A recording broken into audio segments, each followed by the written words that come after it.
नमस्कार दोस्तों, आप सबका फिर से स्वागत है हमारे इस नए वीडियो में। आज हम बीए ऑनर्स राजनीति विज्ञान सेमेस्टर 4 का अध्ययन करेंगे। बुक है हमारे तुलनात्मक परिप्रेक्ष्य में राजनीतिक प्रक्रियाएं और संस्थाएं। आज हम चैप्टर 3 चुनाव प्रणाली, परिभाषा, प्रक्रिया और चुनाव प्रणाली के प्रकार का अध्ययन करेंगे। तो हम पहले क्वेश्चन नंबर 1 देख लेते हैं। यह चुनाव क्या है, जिसको मैंने यहाँ पे एक्सप्लेन कर रखा है, आप इसे ध्यान से समझ लीजिएगा। उसके बाद चुनाव की विशेषता बतानी, जिसमें मैंने यहाँ पे 9 पॉइंट बताए। आप इन 9 पॉइंटों को ध्यान से पढ़ के इसे समझ लीजिएगा। उसके बाद भारतीय चुनाव प्रणाली में क्या क्या कमी है, इसको भी मैंने यहाँ पे एक्सप्लेन कर रखा है, आप इसे ध्यान से देख लीजिए। और चुनाव संबंधित कार्य, इसके बाद आगे देखते हैं। आगे चुनाव प्रणाली के जो प्रकार है, इसके बारे में मैंने यहाँ पे एक्सप्लेन कर रखा है, जिसमें 2 प्रकार है। पहला है first part the post system, इसको सरल बहुमत प्रणाली भी कहते हैं, और दूसरा अनुपातिक प्रतिनिधित्व प्रणाली।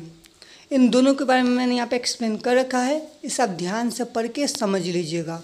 और मैं आपको बता दूँ कि अनुपातिक प्रतिनिधित्व प्रणाली भी 2 प्रकार के होते हैं, जिसमें पहला जो प्रणाली है उसका नाम है एकल संक्रमणीय मत प्रणाली, और दूसरा है सूची प्रणाली। दोनों के बारे में मैंने यहाँ पे एक्सप्लेन कर रखा है, आप इसे ध्यान से पढ़ के समझ लीजिएगा। आपको मैं बता दूँ कि भारत में जो राष्ट्रपति पद का चुनाव है ना, वो एकल संक्रमणीय मत प्रणाली के माध्यम से ही की जाती है। तो ये आपके लिए बहुत ही ज़्यादा जरूरी है, इसे आप समझ लीजिएगा।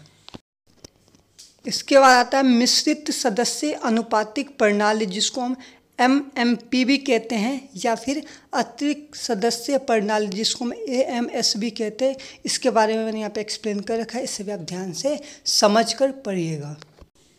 और मैंने जैसा अभी आपको बताया था कि हमारे देश में राष्ट्रपति का चुनाव एकल संक्रमणीय मत प्रणाली के द्वारा राज्यसभा में होता है। तो वो किस प्रकार से होता है, यहाँ पे मैंने एक्सप्लेन कर रखा है, आप इसे भी देख लीजिएगा। ये राज्यसभा में चुनाव में समानुपातिक प्रतिनिधित्व प्रणाली की ये जो मैंने एक्सप्लेन कर रखा है, इसे आप समझ लीजिएगा। उसके बाद आता है महिलाओं की चुनावी राजनीति में कैसी भागीदारी है, इसके बारे में बताना है, जो कि मैंने यहाँ पे एक्सप्लेन कर रखा है, आप इसे भी ध्यान से पढ़ के समझ लीजिएगा। अब ये क्लास हम यहीं पे ख़त्म करते हैं। और मैं आपको बता दूं कि जितना अभी मैंने इस वीडियो में बताया, अगर आपको किसी भी पॉइंट में किसी प्रकार की कोई दिक्कत है तो आप हमें कमेंट बॉक्स में कमेंट करें। मैं वो विधि, वो प्रणाली या वो पॉइंट, आपको जिस प्रकार की जो भी दिक्कत है वो मैं आपको एक्सप्लेन कर दूँगा। तो अगर आपको हमारे वीडियो पसंद आए तो सबसे पहले आप हमारे चैनल को सब्सक्राइब करें, वीडियो को लाइक करो, जितना अधिक हो सके शेयर करें।